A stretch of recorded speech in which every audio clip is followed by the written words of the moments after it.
برادران ملت اسلامیہ، السلام علیکم ورحمۃ اللہ تعالی وبرکاتہ۔ الحمد للہ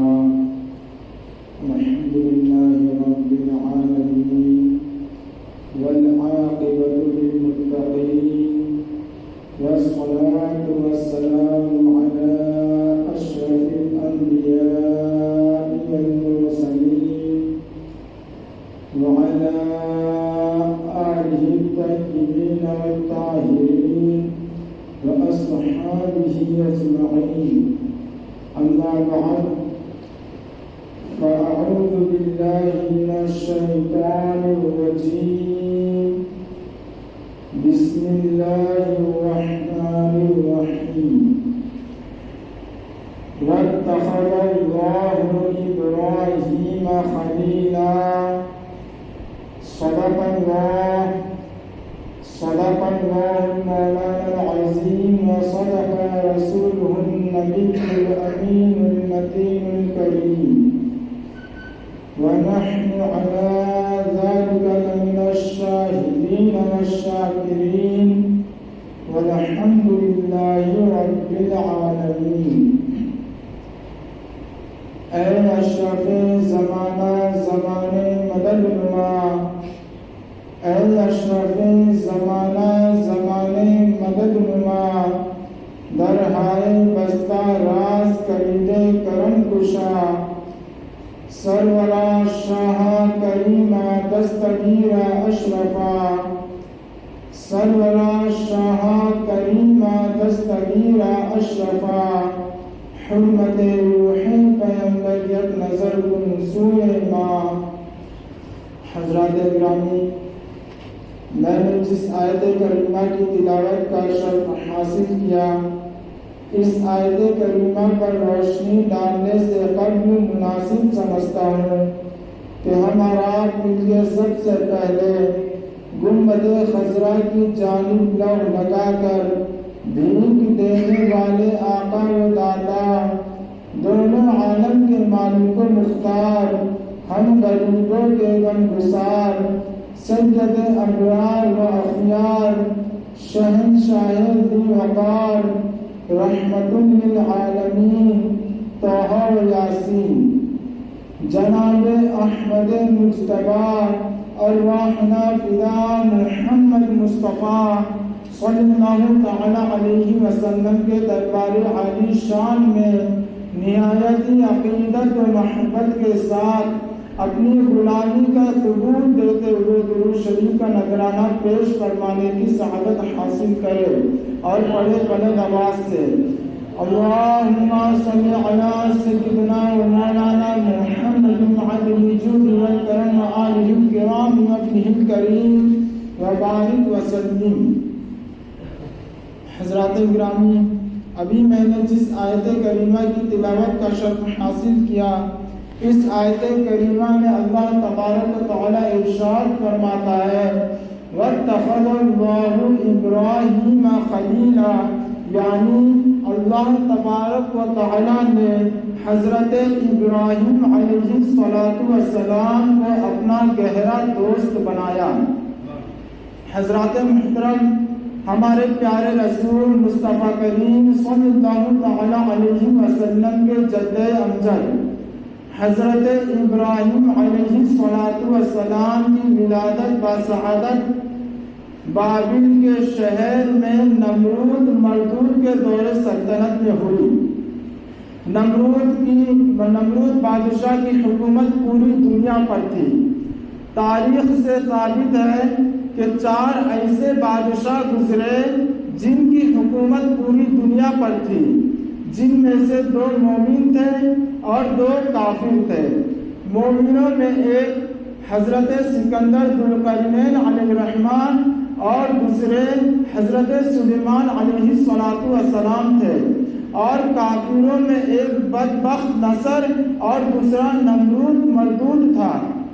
حضرات گرامی، اللہ تبارک و تعالی مالک الملک ہے، وہ جسے چاہے اپنے ملک میں بادشاہی عطا فرمائے۔ خوش نصیب انسان وہ ہے جنہیں یہ انعام خداوندی حاصل ہوا، انہوں نے تاج شاہی پہن کر اپنے حقیقی اللہ رب العزت کی بارگاہ میں اپنا سر نیاز کو جھکایا اور سبحان ربی الاعلیٰ کی صدا بلند کی اور مخلوق خدا پر عدل و انصاف کیا، یتیموں سے محبت کی، بے کسوں سے الفت کی، بیواؤں اور غریبوں کی دستگیری کی، اور سب سے بڑا بدبخت انسان وہ ہے جسے اللہ تبارک و تعالیٰ نے بادشاہی عطا کی اور انہوں نے شکر ادا کرنے کی بجائے غرور اور تکبر کیا، مخلوق خدا پر ظلم و ستم کیا۔ ان میں سے ایک بدبخت نمرود مردود بھی تھا جسے اللہ تبارک و تعالیٰ نے شرق سے لے کر غرب تک کی بادشاہی عطا فرمایا۔ وہ نمرود لعین شکر ادا کرنے کے بجائے بارگاہ خدا بندی میں سر نیاز کو جھکانے کی بجائے خود رب بن بیٹھا اور اپنی روحیہ سے کہا، اپنی قوم سے کہا کہ میں تمہارا رب ہوں، لہذا مجھے سجدہ کرو۔ اس شاہی حکم کی تعمیل کرتے ہوئے لوگوں نے اس لعین کو سجدہ کرنا شروع کر دیا۔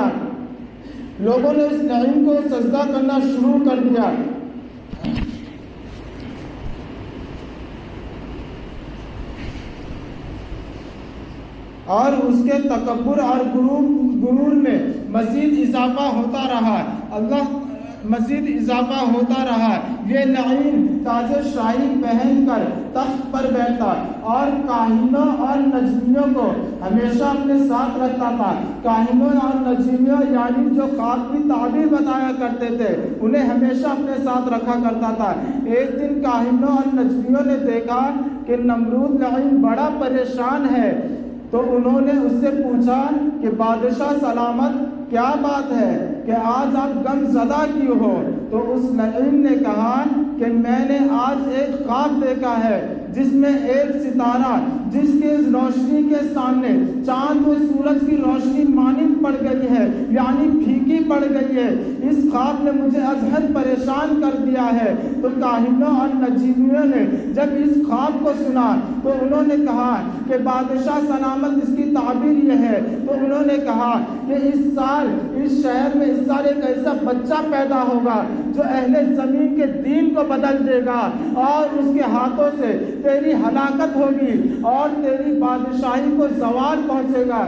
جب نمرود مردود نے اس خواب کی تعبیر کو سنا تو اس نے یہ حکم جاری کر دیا کہ اس سال جتنے بھی بچے پیدا ہو ان سب کو قتل کر دیا جائے اور آئندہ سب مرد اپنی عورتوں سے علیحدہ رہے۔ نمرود کے حکم کے مطابق جتنے بچے پیدا ہوتے گئے وہ سب قتل کر دیے گئے۔ اس نمرود لعین کا خیال یہ تھا کہ اس طرح سے اس سال جو بھی بچے قتل کر دیے جائیں گے تو وہ بچہ دنیا میں آنے سے پہلے ہی قتل کر دیا جائے گا اور وہ ہلاکت سے بچ جائے گا۔ لیکن جس کی حفاظت خالق دو جہاں فرما دے اسے کون مار سکتا ہے؟ فانوس بن کر جس کی حفاظت ہوا کرے، فانوس بن کر جس کی حفاظت ہوا کرے، وہ شمع کیا بجھے جسے روشن خدا کرے۔ شاہی حکم کے مطابق مسلسل بچوں کو قتل کیا جاتا رہا، مگر سیدنا خلیل اللہ علیہ السلام اپنے والد محترم کے صلب اطہر سے شکم مادر میں پہنچ چکے تھے اور کسی کو خبر تک نہ ہوئی۔ بالآخر جب آپ کی ولادت کا وقت قریب آیا تو آپ کی والدہ محترمہ جنگل کی ایک وادی میں چلی گئی اور ایک غار میں جا کر ٹھہر گئی۔ سیدنا خلیل اللہ علیہ السلام اس غار میں جلوہ افروز ہوئے اور جب سیدنا خلیل اللہ علیہ السلام کی والدہ ماجدہ نے آپ کو دیکھا تو دل و جان سے آپ پر فدا ہو گئی، اور بچہ ہی کیسا ہی کیوں نہ ہو، ماں تو اس سے پیار کرتی ہی ہے، ماں تو اس سے محبت کرتی ہی ہے، اور جس کے پیشانی میں نور محمدی چمک رہا ہو تو اس کے حسن کا عالم کیا ہوگا۔ حضرات محترم، جب ماں تو اپنے بچے سے محبت کرتی ہے، مگر سیدنا خلیل اللہ علیہ السلام کی والدہ ماجدہ جب اپنے نور نظر لخت جگر کی طرف نظر کرتی ہے تو آنکھوں سے آنسوؤں کی لڑیاں بہہ نکلتی ہے، اس لیے کہ حاکم وقت کا حکم تھا کہ جو بھی بچہ پیدا ہو اسے قتل کر دیا جائے۔ جب بھی حضرت سیدنا خلیل اللہ علیہ السلام کی والدہ ماجدہ آپ کی طرف نظر کرتی تو آپ کی آنکھیں پرنم ہو جاتی، اس خیال میں کہ کوئی شخص آپ کے نور نظر کو دیکھ کر حاکم وقت کو اطلاع کر دے اور میرا نور نظر میری آنکھوں کے سامنے ذبح کر دیا جائے۔ حضرات گرامی، جب سیدنا ابراہیم علیہ السلام کچھ بڑے ہوئے تو آپ نے دیکھا کہ قوم نمرود گمراہیوں میں مبتلا ہے اور بتوں کی پرستش میں مبتلا ہے، تو حضرت ابراہیم علیہ السلام نے حکیمانہ طریقہ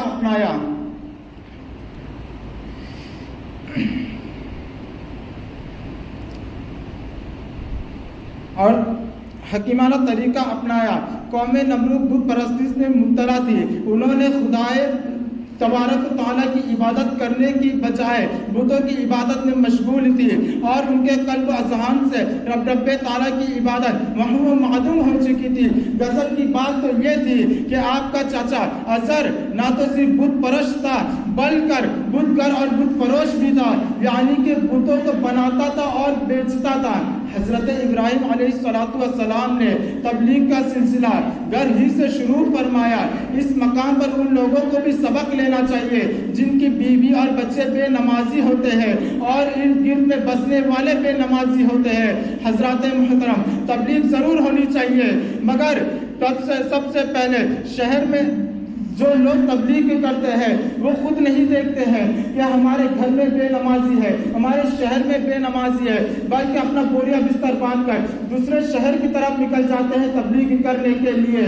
تبلیغ ہونی چاہیے اور ضرور ہونی چاہیے، لیکن پہلے خواہش پھر درویش، یعنی پہلے گھر والوں کی خبر لو پھر بعد میں دوسرے شہر کی طرف نکلو۔ حضرات محترم، حضرت سیدنا ابراہیم علیہ السلام گھر سے ہی تبلیغ کا آغاز فرمایا، جس کا تذکرہ قرآن کریم میں اس طرح ہے۔ اور جب ابراہیم علیہ السلام نے اپنے چاچا عزر سے فرمایا، کیا تو بتوں کو خدا کہتا ہے؟ تحقیق کہ میں تجھے اور تیری قوم کو کھلی گمراہی میں دیکھتا ہوں۔ اس آیت کریمہ میں لفظ اب کا لفظ استعمال ہوا ہے۔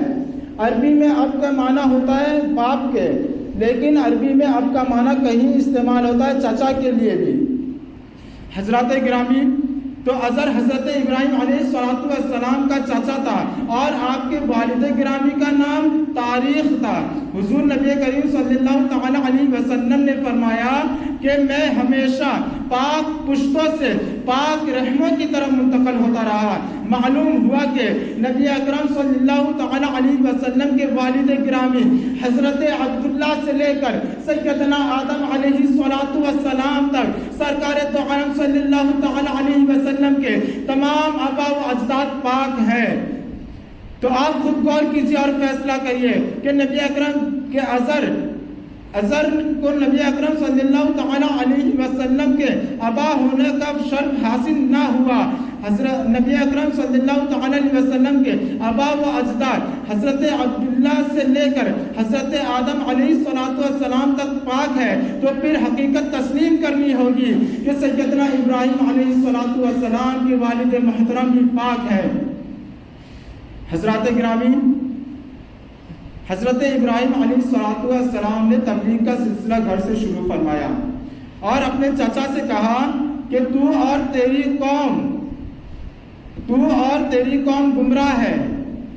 پھر آپ نے چاند، سورج اور تاروں کی ربوبیت کی ترویج کے لیے حکیمانہ طریقہ اختیار فرمایا، جس کا تذکرہ قرآن کریم میں اس طرح ہے۔ پھر جب ان پر رات کا اندھیرا آیا تو ایک ستارہ دیکھا تو فرمایا اسے میرا رب ٹھہراتے ہو؟ پھر جب وہ چھپ گیا تو فرمایا کہ میں چھپ جانے والے سے محبت نہیں کرتا ہوں۔ پھر جب چمکتا ہوا چاند دیکھا تو فرمایا کہ اسے رب ٹھہراتے ہو؟ پھر جب وہ چھپ گیا تو آپ نے فرمایا اگر مجھے رب ہدایت نہ دیتا تو میں گمراہوں میں ہوتا۔ پھر جب آفتاب کو چمکتا ہوا دیکھا تو فرمایا کہ اسے میرا رب ٹھہراتے ہو؟ یہ تو سب سے بڑا ہے۔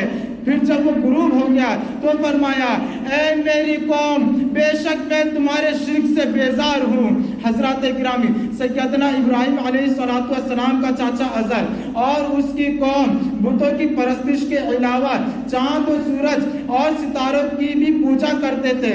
آپ نے بڑے حکیمانہ طریقہ سے انہیں سمجھایا کہ رات کے وقت جب ستارہ طلوع ہوا تو آپ نے فرمایا کہ کیا تم اس کو رب کہتے ہو؟ پھر جب وہ چھپ گیا تو فرمایا جو چھپ جاتے ہیں میں اس سے محبت نہیں کرتا ہوں اور وہ عبادت کے لائق نہیں ہے۔ اور پھر جب چاند ستارہ چھپ گیا، چھپ جانے کے بعد چاند جب چمکا تو آپ نے دیکھا اور فرمایا اسے میرا رب ٹھہراتے ہو؟ پھر جب چاند بھی چھپ گیا تو آپ نے فرمایا جو چھپ جائے وہ رب ہرگز نہیں ہو سکتا۔ پھر جب صبح کو سورج طلوع ہوا تو اس کی چمک دمک کو دیکھ کر فرمایا کیا تم اسے رب ٹھہراتے ہو؟ پھر جب شام ہوئی تو سورج غروب ہو گیا تو آپ نے فرمایا اے میری قوم میں ان معبودان باطلہ سے بیزار ہوں۔ اے میری قوم میں دنیا میں دھوکہ کھانے کے لیے نہیں آیا ہوں بلکہ دنیا والوں کو دھوکے سے نکالنے کے لیے آیا ہوں۔ اے میری قوم عقل سے کام لو، ستارے کی چمک، چاند کی روشنی اور سورج کی گرمی سے دھوکہ نہ کھاؤ۔ اللہ تبارک و تعالیٰ تو وہ ہے جس نے سورج، چاند اور ستارے کو پیدا فرمایا بلکہ کل جہاں کو پیدا فرمایا۔ وہی سب کا خالق و مالک اور معبود ہے، وہی عبادت کے لائق ہے، اسی کے حضور سر بسجود ہو جاؤ۔ حضرات گرامی اب ازر اور قوم کے پاس سیدنا ابراہیم علیہ السلام کی حکیمانہ باتوں کی جھٹلانے کی کوئی دلیل نہ تھی۔ چاہیے تھا کہ وہ امر حق کو دل سے تسلیم کر لیتے، مگر وہ آپ کے ساتھ لڑنے جھگڑنے کے لیے تیار ہو گئے۔ سیدنا ابراہیم علیہ السلام برابر انہیں یاد کرانے کی کوشش کرتے رہے کہ چاند، سورج اور ستارے خدا نہیں ہے، مٹی اور پتھر کے بے جان مورتیاں پرستش کے لائق نہیں ہے۔ چنانچہ بتوں کے بارے میں ان کے دل میں ایسی بات گھس گئی تھی کہ وہ سوچنے لگے کہ اگر ہم ان کی توہین کریں گے، ہم ان کی گستاخی کے مرتکب ہو جائیں گے تو ہم ہلاک و برباد ہو جائیں گے۔ حضرات گرامی سیدنا ابراہیم علیہ السلام کا چاچا بت فروش بھی تھا، یعنی کہ وہ بتوں کو بیچتا بھی تھا۔ آپ نے ایک مرتبہ ایک بت کو پکڑا اور بازار میں بیچ کر فرمایا کون خریدتا ہے اسے؟ وہ چیز جو صرف نقصان ہی نقصان دے، فائدہ ہرگز نہیں دیتی۔ اگر کسی نے اپنی دنیا اور آخرت دونوں کو برباد کرنا ہے تو یہ بت خرید لے۔ جب آپ نے یہ باتیں سر بازار فرمائی تو کوئی شخص بت کو لینے کے لیے آگے نہ آیا۔ آپ نے بت کا منہ پانی میں ڈالتے ہوئے کہا کہ پانی پیو۔ یہ کام بھی قوم کے سامنے کیا گیا، عقل والوں کے لیے اس میں درس عبرت تھا، مگر وہ آپ کے ساتھ لڑنے جھگڑنے کے لیے تیار ہو گئے۔ آپ نے اپنے چچا سے فرمایا جیسا کہ قرآن کریم میں ہے، اے چچا تو اس کی پرستش کیوں کرتا ہے جو نہ سنتا ہے نہ دیکھتا ہے اور نہ ہی وہ تیرے کچھ کام آئے گا۔ سیدنا ابراہیم علیہ السلام نے چچا سے فرمایا تو ان بتوں کی پرستش کیوں کرتا ہے جو نہ تجھے کچھ دے سکے، نہ تیرا سن سکے اور نہ تجھے کچھ سنوار سکتے ہیں۔ آپ کی ان باتوں پر ازر غصے میں آ گیا اور کہنے لگا اے ابراہیم بے شک اگر تم باز نہ آئے تو میں ضرور تم کو پتھر مار کر سنسکار کر دوں گا اور زمانے دراز تک کے لیے مجھ سے بے علاقہ ہو جا۔ سامعین کرام سیدنا ابراہیم علیہ السلام نے ازر اور پرستان باطلہ کو ہدایت پر آتے نہ دیکھا تو آپ نے تو آپ نے انہیں ہر طریقے سے سمجھانے کی کوشش فرمائی اور کہا کہ یہ تمہارے بت تمہیں نہ نفع دے سکتے ہیں اور نہ نقصان پہنچا سکتے ہیں. تمہارے کاہنوں اور گمراہ پیشوں نے تمہارے قلوب و اذہان میں غلط خوف بیٹھا رکھا ہے کہ اگر تم ان بتوں کو چھوڑ دو گے تو یہ ناراض ہو جائیں گے, تمہیں تباہ و برباد کر ڈالیں گے. اے میری قوم, یہ تمہارے خود ساختہ بت تو خود اپنی آئی ہوئی مصیبت بھی نہیں ٹال سکتے. چنانچہ آپ جتنا بھی انہیں سمجھاتے, انہیں بتوں سے علیحدہ کرنے کی کوشش کرتے, وہ اتنا ہی زیادہ بتوں کی پرستش کرتے. ان حالات کے پیش نظر حضرت خلیل اللہ علیہ السلام نے فیصلہ فرمایا کہ اب مجھے کوئی تبلیغ کا ایسا طریقہ اختیار کرنا چاہیے جس سے پوری قوم پر واضح ہو جائے کہ لکڑی اور پتھر کی بے جان مورتیاں اور بحری مورتیاں جو ان کا نہ کچھ سنوار سکتی ہے اور نہ کچھ بگاڑ سکتی ہے. سیدنا ابراہیم علیہ السلام نے ایک دن اپنی قوم کے دوران گفتگو یہ فرما دیا کہ قسم ہے خدا کی, میں ضرور تمہارے بتوں کی خبر لوں گا, جسے قرآن کریم نے اس طرح بیان کیا وَتَاللَّهِ لَأَكِيدَنَّ أَصْنَامَكُمْ بَعْدَ أَن تُوَلُّوا مُدْبِرِينَ, اور مجھے خدا کی قسم میں تمہارے بتوں کا ضرور برا چاہوں گا بعد اس کے کہ تم پیٹھ دے کر جاؤ گے. حضرات گرامی, حسن اتفاق سے کچھ عرصے بعد قوم کا سالانہ میلہ آ گیا اور پوری قوم میلہ منانے کے لیے شہر سے باہر چلی گئی. آپ نے اس موقع کو غنیمت جانا اور ان کے بت خانہ میں تشریف لے گئے. ان لوگوں کے جاتے وقت بتوں کے آگے طرح طرح کے کھانے اور قسم قسم کے پھل رکھے ہوئے تھے. حضرت خلیل اللہ علیہ السلام نے جب ان کی بے جان مورتیوں کے سامنے طرح طرح کے میوات دیکھے تو فرمایا, اے بتو, تمہارے سامنے تازہ پھل اور کھانے موجود ہے, تم کھاتے کیوں نہیں ہو؟ بے جان مورتیاں بھلائی کیا جواب دے سکتی تھی. چنانچہ آپ نے ان بتوں سے ایک بڑے بت کے سوا تمام بتوں کو ٹکڑے ٹکڑے کر دیا اور بڑے بت کے کندھے پر کلاڑی رکھ دی.